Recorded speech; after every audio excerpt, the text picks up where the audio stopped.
All right, cheers. Cheers. Salud. Salud. Buena vida. Buena vida. Pura vida. If you're Costa Rican and you're watching this or been to Costa Rica, I love Costa Rica. You gotta go. There you go. And what is that, like a cheers saying? Oh, pura vida. It's just, they literally say it for anything and everything. And a lot of the locals and natives have it tattooed somewhere. So essentially, pura vida is just like cheers. That's the name of a song, actually. Pura vida. Yeah. I heard the song. I haven't heard of the song, but I know it's I remember reading the title. Yeah. Okay. Mm-hmm. So it's like saying like arriba, abajo. Yeah. It's like you say that. You're like, saying pura vida like you see someone in the street and you're like, you know what, pura vida. It just has so much great vibes. Like pura vida in Spanish means, it's said in Spanish. In English, it means pure life. Like have the best life, like the most authentic pura life. vida. Pura vida, like pure life, pura you know? Vida. So there you go. pura vida. Okay. So how long have you been in business? I've been in business for 3 years. Actually hit the 3-year mark Friday, February 25th. So, nice. And funny enough, like every year I have like this pivotal movement, right? Like I feel like it's so aligned. Like I went to this conference like literally like over this weekend, and it was like just when I was hitting 3 years in business. And last year I was at another conference literally around the same time. So I feel like, and I always hear exactly what I need to hear to like kind of like, give that new chapter like an extra go and just really hit those quantum leaps, Got you. Yeah. So you're saying like basically every year is like like one step forward, or you're facing new challenges and like absolutely. As they say, new levels, new devils. What got you here is not going to take you next. So you definitely, as an entrepreneur, have to become a risk taker. Like you have to be a risk taker at heart. That's why if you think of it, people who are adventurous naturally, if you have a good head on your shoulders and you're not in business, you're missing out on some money, man, because there's so many ways to make money nowadays. And it all starts with being adventurous, having risk, having passion. And if you don't have passion, if you're around the right people and you network with the right individuals, then it keeps you alive. It's why we're here, because David is a passionate individual about his business, like myself and like the people that we've connected with.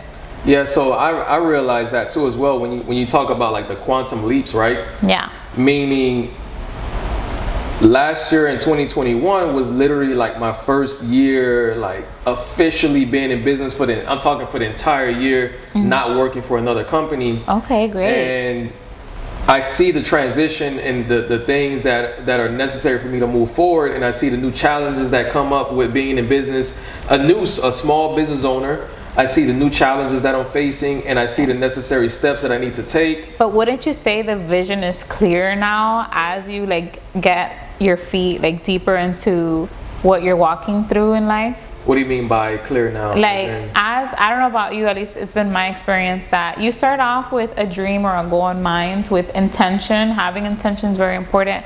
But as you experience business itself, the people you meet, the failures, the wins, the making the money, the losing it, the thinking you have like a solid group of people beside you and then people leave, like all of that stuff. Like, I don't know about you, but at least me personally, I see things way clearer now. Like, I feel like it's just inching me closer to the best version of me, the most elevated version of me, and the version of me with the right individuals who are going to be there to celebrate all my successes like along the way. You get me? Like, I feel like things get easier.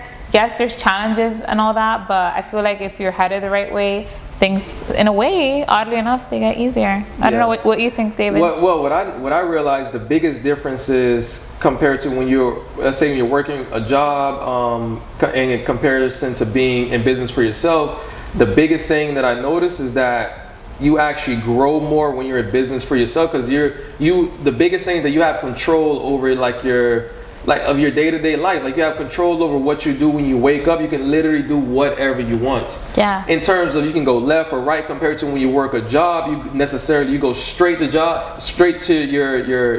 the office, and you're there. You have to put your focus on that job for the next 8, 9, or 10 hours. and then by the time you get off, you're kind of tired. You sit in traffic for an hour, so you really lose a lot in terms of the day or whatever. So we have an opportunity being in business for ourselves. I noticed the biggest thing is that I have my time freedom.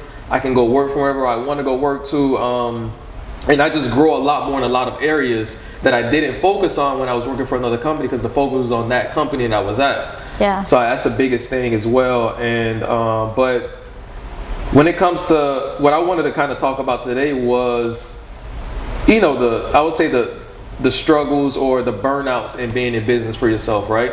Yeah. So as a small business owner, just getting into business, brand new, you've been officially in business maybe for a year or 2 or 3. Like, let's talk about the burnouts. Like, tell me about your burnout experiences when being in business as a small business owner. Okay, so I'm currently a small business owner, right? But I'm scaling to, I think, big, right? So in life, you can stay small by playing small, or you can, challenge yourself and be bold and think bigger. And then as you're scaling, like, it's always important to scale and realize you're not going to scale by yourself. The reality is, if your team is small, you're winning small. If your team is bigger, you're winning bigger, and more people are benefiting out of that, right? So think of Amazon. Amazon became Amazon because they provided a solution to the marketplace in a massive scale, right? Gotcha. So I say that to say that there's levels to this, right? There's definitely levels to this. I'm not gonna say this is a game, but in a way it is like a game. Like, I'm not gonna be like, oh, it's chess, not checkers, right? Because everybody likes to say that. But what I mean is that you have to be very calculated of like what are you moving, and know that sometimes certain moves can cost you, like, literally, like, winning the game or not, right? So I feel like early on, so for a little bit of context, prior to being a business owner, I was a server, a bartender, I was a waitress. I did the restaurant industry, food and beverage industry.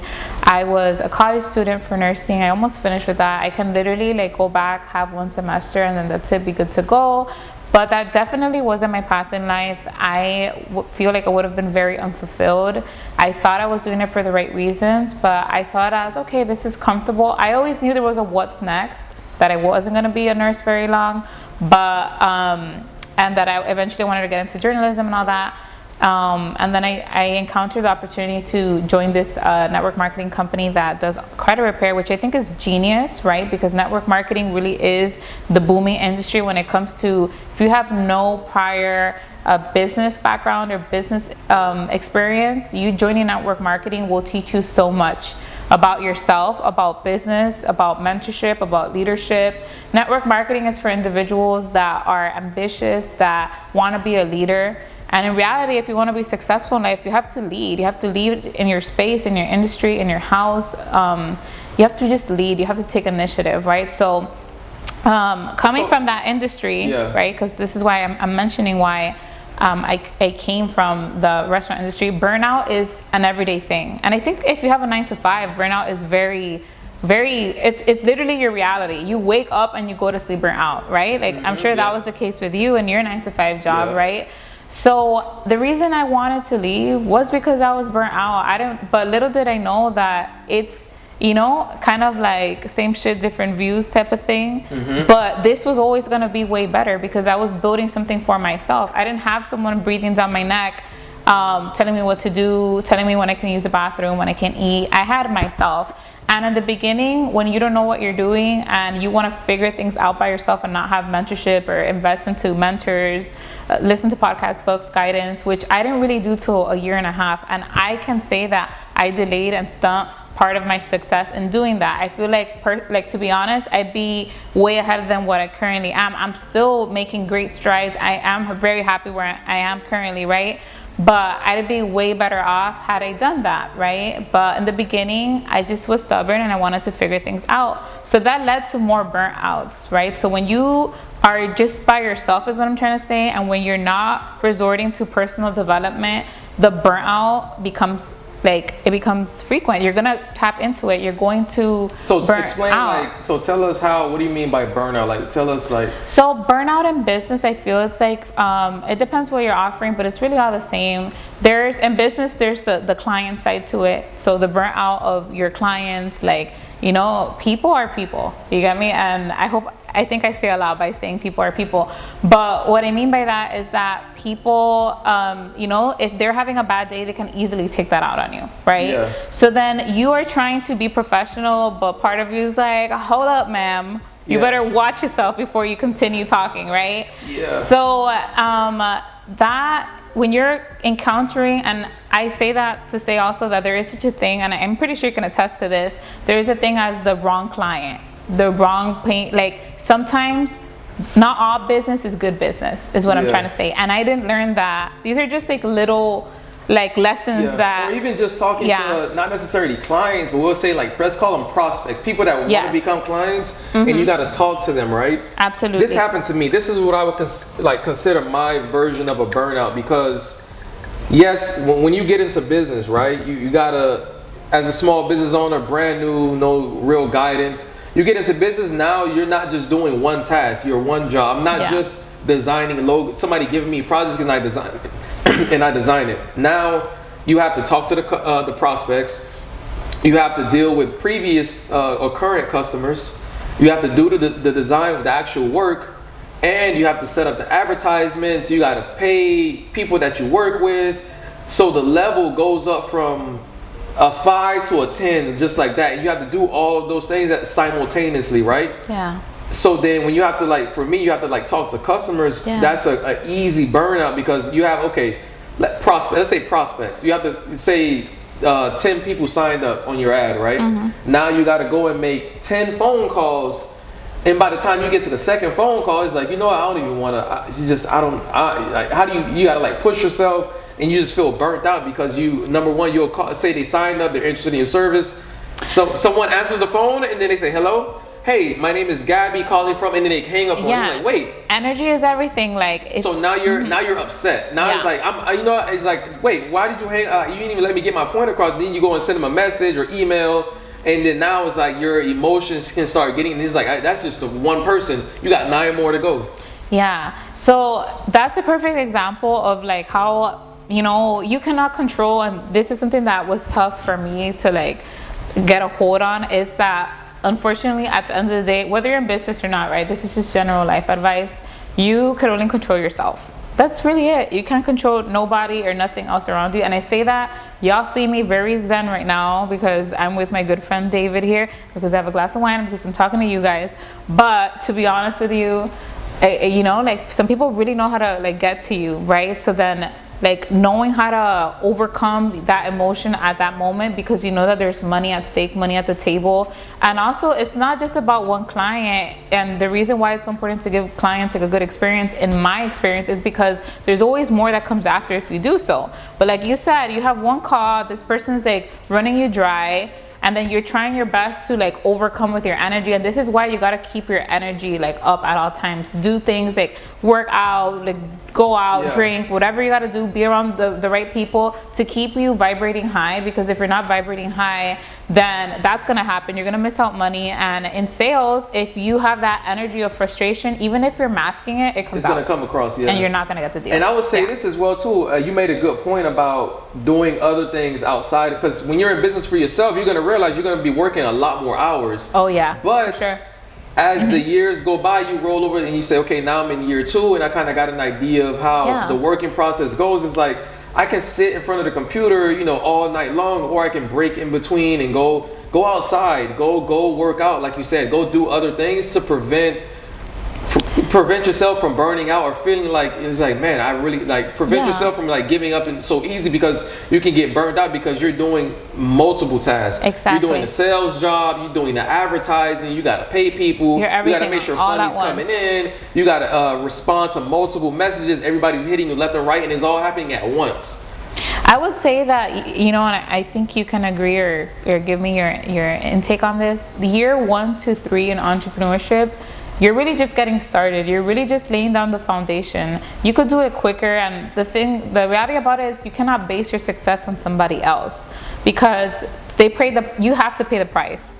and you don't know if that person paid the price before and that's why they're having success quicker. You're just seeing what you know from the point of meeting them. So something I always try to keep in mind, because I'm in network marketing and I do have my own traditional business, and I do have my own brand, my personal brand that I'm working on, and a brand within one of my businesses. And just in business in general, you have to brand.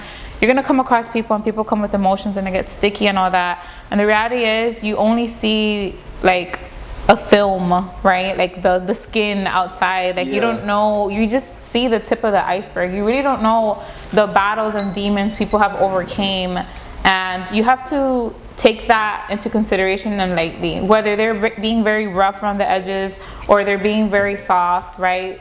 The best way to go around in business is not just thinking about what's in it for you, but what's in it, how it's going to benefit the person. Like when I'm frustrated on the phone with a client, I realize that I'm making it about me. And then in that moment, I self-correct myself and I'm like, okay, Gabby, you know what? Make it about them. Make the conversation about them, because who doesn't like to talk about them? Who doesn't like to emphasize on their problems, right? I'm not going to be there like a therapist 45 minutes, because I'm sure you know that some clients, they're asking you for a logo, they're asking me about business consulting, business formation, credit, taxes, whatever it is, and they want to talk about everything, and this, you're trying to reel that back in. But when you make it back about their needs, or navigating and really getting down to the bottom of what exactly it is that they want, and keep it there, and make sure that you're letting them know, hey, the conversation's grounded here, they're going to respect you more for it. You can cut the conversation short and you'll get what you want at the end, I feel. Got you. Yeah. So you really gotta, you'll that's why I kind of like doing podcast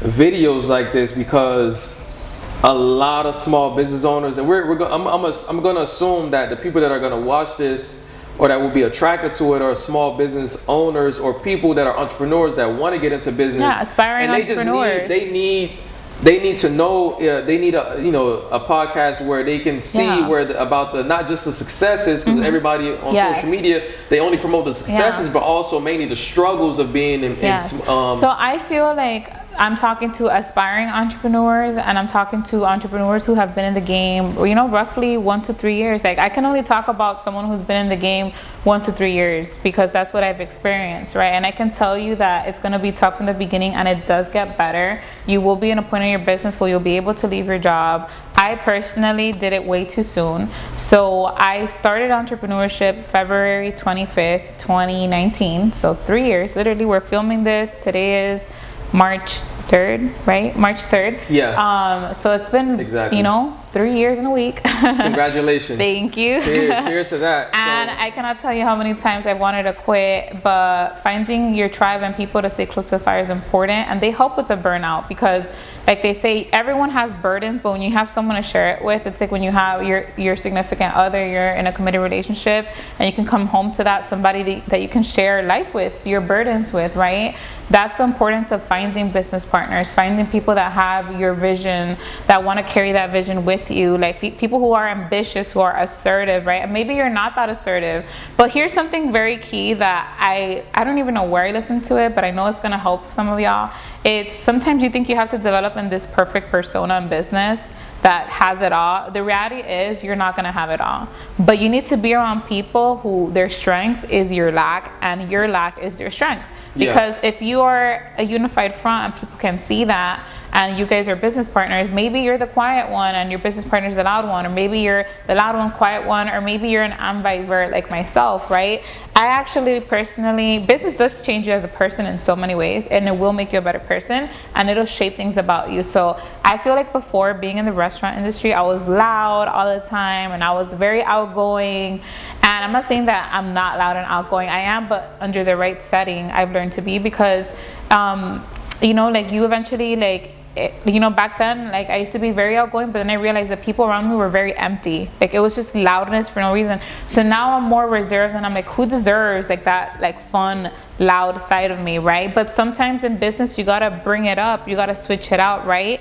And having high energy and vibrating high, it helps with the burnout, because the reason why you're burnt out is because you're vibrating low. With burnout, the side effects of burnout is no money. If we're being honest, the times I've been burnt out, my funds were low, my energy was low, my attitude was everything was just on the down end. That's a good point that you made for sure, because it's like when you do get burned out, it's like you're doing so much and no money's coming in, and then when no money's coming in, it's like one thing would drag you lower and lower and lower, but you got to stop yourself, because when you catch it, you say, hey, I got to stop, because I see where this is going. This is going to drag me down to the ground, to where I'm going to be focusing on the wrong thing instead of knowing, okay, what can I focus on? What can I do? What client can I contact? That, you're going to miss a lot of things because you're so focused on the negative that you're not necessarily focused on what I could be doing. Instead of so that a lot can happen to you. So people think all gas, no brakes, and that's true. But sometimes you got to readjust, because if you're going all in and all out, and you're just going like 1,000 miles an hour, and you're really not seeing strides, and that means you need to take a moment to pause, readjust, do your research, and then pivot. Like pivoting in business is important. Look at the pandemic. I was already a business owner in 2019, and I made the most money in 2020, right? Even more than 2021 during a pandemic, right? I had a good 2021, but 2020 was like when everything changed, like it was popping, right? Same thing happened for me. So that being said, I realized it was because learning how to manage the burnout and vibrating high, and just like not just going aimlessly headed towards one space, right? It's making sure that you're pivoting, because you are gonna come. I don't think any of us business owners saw it coming, but it came. And then, like Ross says in France, pivot. Right. Pivot. It's kind of like, I'm glad you brought that point up, because it's kind of like, let's say if you owned a restaurant, right? Yeah. You didn't do no advertising. Everybody in your local area knew about you. Business was booming before the pandemic, right? Yeah. Then the pandemic jumps off, and then people stop going out to restaurants and stop coming to you. Now you're like, fuck, all of my sales and everything is like, what I don't know what to do. That made people, in my opinion, that made me think about, okay, what else can I do?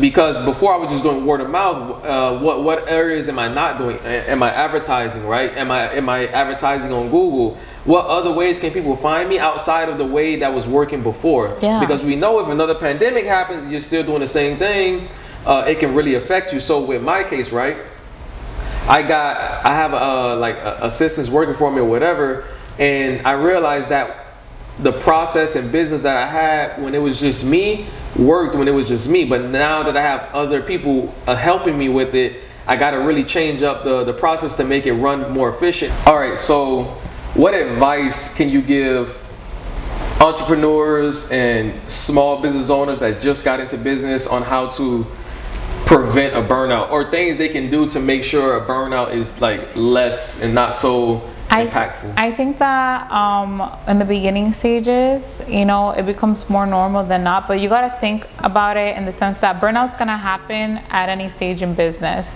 So if you don't know how to handle it now, you're not going to be able to handle it later on.